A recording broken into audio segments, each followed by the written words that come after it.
Sounds pretty intense, to be honest. Not something that I would want to have to go through, probably.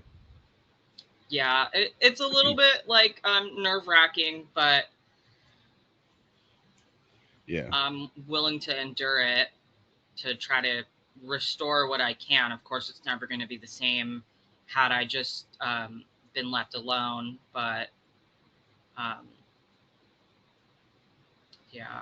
I hear you. If you don't mind me asking, like, what kind of thoughts were you having initially that started your process? Like, did you just So not? Oh, go ahead. oh no, I I was really, and this is common for teenage girls in general going through puberty. Like I was just really uncomfortable and embarrassed of my body. I didn't like that I was starting to get really unwanted attention from other from boys and even older men.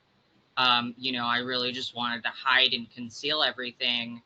Um, and with the doctors going along and giving me the gender dysphoria diagnosis, um, I fully believe that I had a male brain but a female body, and that there is a incongruence there that explained my distress, and that was why um, I thought that this would be beneficial for me and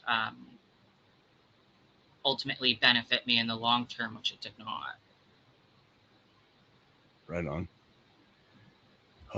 So then you kind of you're like, do you feel like the doctors were giving you great advice, or do you think they were just kind of pushing you in a certain direction? I kind of feel like I was being pushed along in a certain direction. I had a lot of underlying mental health issues, like the autism. I have anxiety and I have depression. I also had undiagnosed PTSD from a really young age. Um, and nobody really dealt with the comorbidities. They kind of got, for the most part, ignored, and they just focused on the whole transition thing. Do you feel like that's because they just don't have like maybe the right kind of help for what people like that would need, so they just push what they have?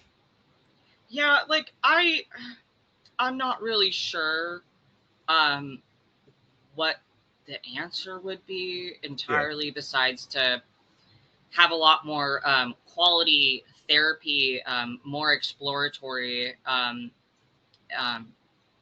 just to make sure there's nothing comorbid going on, and make sure if there is, to have that under control completely first, before, because even going through social transition is a lot.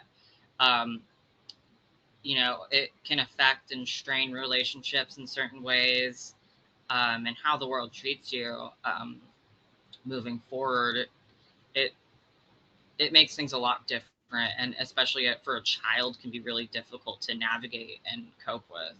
So to add that on top of pre-existing issues is just asking for disaster.